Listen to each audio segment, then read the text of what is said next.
All right, we should be good to go now. All right, that was Brianna Batia. Y'all ain't see none of this. Hold on a second. Let me see if y'all can see it now. Let me make sure. All right, let me see. Still no. Hold up. There we go. There we go. All right, thanks, Rue. Appreciate you, brother. Brianna Batia. Once again, I know I just said all that, but technique is everything, man. All right. Now, those of you who haven't seen, those of you who don't know, make sure you follow Bigger, Better Podcast. She's definitely a diehard Cowboy fan, is always showing love. The flexibility is definitely there, as you can see. The form is there. So, Technique Freaks first episode. Thanks for shooting that off or starting us off right, Brianna. Make sure you guys patronize our page. Again, that's Bigger, Better Podcast. I know I listen. It's a new way to absorb Cowboy content. I mean, so make sure you guys check it out. But let's get back to the first play because y'all ain't seen none of that. All right, back to business. At the bottom of the screen here, you'll see again. That's Trevon at the bottom. Oh, damn, everybody calling me, man. Come on, man. Yo, baby. Parking front or the back? I mean, you coming out front or back? I'm gonna come out back, but I'm live right now. Let me. I'm coming right out. All right, right after this. Give me 10 minutes. All right. My bad. Gotta go. You know what I mean? But here we go. Bottom of the screen, you see Trevon Diggs. I think right now, right here is where he kind of messes up on this technique. He should have just put his hand on fuck him. He didn't. So he lets him get upfield. And once he does, he doesn't have that feel to be able to locate the ball because he's already lost that step. So I think he worked on that throughout the season. He gets beat every once in a while like that. You saw McLaurin beat him that way. And you saw, I think someone else beat him that way. I'm not sure who. On this play here, though, you see he's playing off. The Eagles are trips left right now. They're going to motion inside. He knows he has inside help prior to this play start. He knows that inside help underneath. So he doesn't press this route early on. Once it clears, you'll see him press, which is good. He clears. But the thing that stands out on this play has nothing to do with him guarding fuck him. Or flog him. I call him fuck him. That's courtesy of law. All right, you see how he drives down now? Okay, here we go. Again, he drives down here.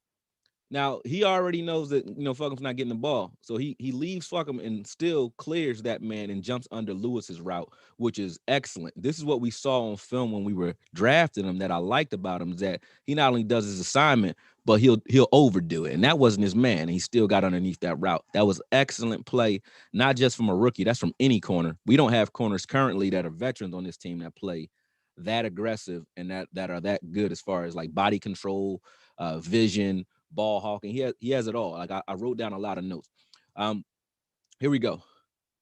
Top of the screen once again. All right, this is another trips left. Now on this play, you see he had that.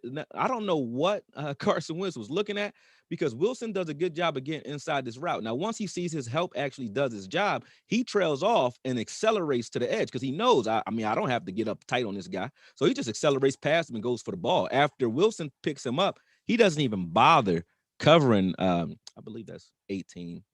What's that? Riggins, whatever his name is, Rager. He has like a Viking name, but yeah, he doesn't even bother covering him anymore. He just accelerates to the ball.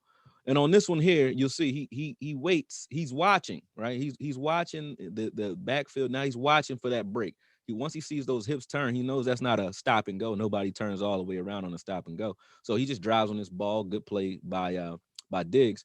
But the thing that stood out to me is like he's playing with elite confidence right now, although he's been kind of beaten up this season. He's been almost there on a lot of plays, and we're going to go through most of the plays throughout this season while we're watching this. And you guys can see, like, this is a 3rd and 7.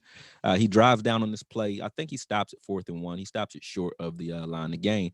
That's all you can ask for in that one. But he's still, like, right there, just a quarter of a second off almost every time. And that's amazing that he's able to be in the right place, right time, always. Like he's almost, I call him almost because he's almost there. On this play in particular, he plays inside leverage, and he's going to lose his leverage. So Carson sees that because he's going to jump outside right there, right? As soon as he does that, he thinks that he has help on Wilson inside, but Wilson doesn't know the play, I don't think, or he just bites on Goddard because Goddard gets up on him because LV doesn't hit him. And he doesn't have any inside help, or at least the inside help that he thought. So that play was a little better than you thought because Wilson definitely was deep, a single high safety on that play, and Wilson screwed that up. So he didn't expect to be one-on-one on this play, but he was, and he still made that play. So that was like one of the most heads up plays I've seen him make all year, and I appreciate him for it. When he's pressing, he presses McLaurin here. He presses pretty good. I think he's better when he's on the offside as on the backside, because it helps him read the quarterback a little bit better. Although he played front side in college, it's a little faster front side because the quarterback can see immediately he's looking right at you. Whereas backside, he knows if a quarterback lifts that left foot and looks over there or turns his head, he knows to react, and he does that pretty well. Now pay attention to this play here. You see there, right here, he's playing zone, and he knows that 80 is underneath him, and he has a 17 McLaurin coming across. He's watching both these guys right now. He's gonna trail off McLaurin once McLaurin kind of sails to the end zone, a little bit deeper in the end zone. He's gonna trail off of that and then close back down on 80 now, like right now. Now he jumps and gets underneath that. I think this might have been going to McLaurin actually, but he's able to get underneath that. It was a poorly thrown ball by Allen, but I like the fact again he's when he's in zone, he's a wild card because he knows how to like position. He knows what the routes are that's coming underneath him. He looked at both routes, he watched them, he assessed them, and then he floated himself into position to be able to jump that route. At the top of this route here, you see he's guarding Hopkins. That's that Richard Sherman press that I like. Just a quick press. You don't have to try to hold the guy at the line. Just disrupt his release. And that's all he needed to do. He disrupted his release, and now he looks through the man, plays through the man, and dislodges this ball. This is not on film. This is not a rookie playing. He has had his rookie mistakes. We've all seen those. But when he does it right, he does not look like a rookie. He doesn't look like a guy trying to get it together. Look at this wheel route, right? Like he's here. Now Hopkins' job was to get him from outside to inside, which he did. Now that he gets his hips turned, he's looking at the quarterback. He knows that Hopkins, was running this route now. So now he's off this break. He's going to accelerate. Barely missed this, but had he assessed it a little earlier, he would have intercepted this ball. He barely misses this. It's just the change of direction got him here, and that's the only time I think he really messes up on double moves, and change of direction kind of screws him up sometimes. But as you can see, he's right there on it. Almost every time he's right there up on it. So when we talk about like who we're going to keep and who we're going to build this defense or this future team around, because the Cowboys haven't had a full rebuild, we kind of tweak. I think I got that from True Gooner. Thanks, True Gooner, for that one. But we were talking about that in the comments. He's talking about the Cowboys not ever really fully rebuilding. We just tweak things and kind of work with what we got. We do live rebuilds, and I think that's what we're doing right now. But if we're going to talk about who's going to stay and who's going, we obviously know we're going to have Trevon Diggs. That's why I started with him. But you see him at the bottom of the screen. The way he plays when he plays press is what we want in a press cover corner. All we're asking him to do is kind of shore up some of those things where he gets over aggressive or he slips coming out of the break. Maybe it's his shoe. It got to be the shoes. You never know. But some of the things he does when he's coming out of the break has led to him missing on a few routes. And I think only about 2 or 3 routes I can think of where he just totally screwed the pooch. Other than that, I'm happy with what I'm seeing from him. He just has to catch a lot of these. Anthony Brown had that problem his second year, and Trayvon's had that problem this year. Trayvon would be a Pro Bowl corner this year had he just caught the balls that he got his hands on. This is him against Odell at the top of the screen. Same concept as DeAndre Hopkins. Same exact result, just barely missing it. Right there, just barely misses that interception. But as you can see, he goes for the ball almost every time. He was going for the ball there. He didn't care about hitting OBJ. He just went straight for the ball, and I like that out of him. So just closing out, you'll see at the bottom of the screen, he's going in motion. He's against Landry here. Again, same concept. Right there on his hip, he accelerates. He sees it, and that's the beautiful thing. He actually gets his head turned. He can see that ball, and he accelerates, but he's not able to break this play up either. And he's just almost there, almost every play. He's been like that all season. It was annoying me, I'm not going to lie. All season, I called him almost. But in this whole defense, I called almost. But it seems like he's gotten it together. He's gotten a little bit more intense, and I think he's settling in. This entire defense is settling in to what Nolan is asking them. Or the Eagles are just that horrible. I really do believe they're that horrible too. But still, he did what he's supposed to do. This is him. We already know this play. This is him against DK Metcalf. And notice that he's been going against the number one receiver of the opposing teams all year and doing a pretty good job considering that he's a rookie.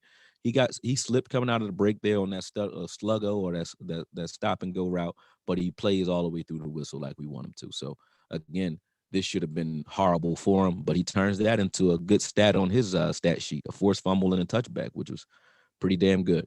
Now, this should have been an interception. If you're playing DK Metcalf and you have a forced fumble that should have been a touchdown and you have an interception on a route like this, we probably win this game if he catches this ball, too. I never thought about that. But we probably win this game if he intercepts this ball right here. This is the last play, but you see how he gets inside DK's chest. He's on his hip, really, but he's not pass interference. He didn't grab him, and he's able to do that, play that physical downfield, and keep his eyes turned around so that he can still make a play on this ball right here. That's all he had to do is catch that, man. Had he been able to bring that one in, I think we win that game. But again, I'm going to be doing these. This is a series that I'm starting called Techniques Freaks. I've been wanting to do it for a while, just haven't sat down to do it. But I'm going to look at every player on the Cowboys roster. We're going to evaluate each player that plays, and we're going to see who should be here and who we're going to kick off the plank, man.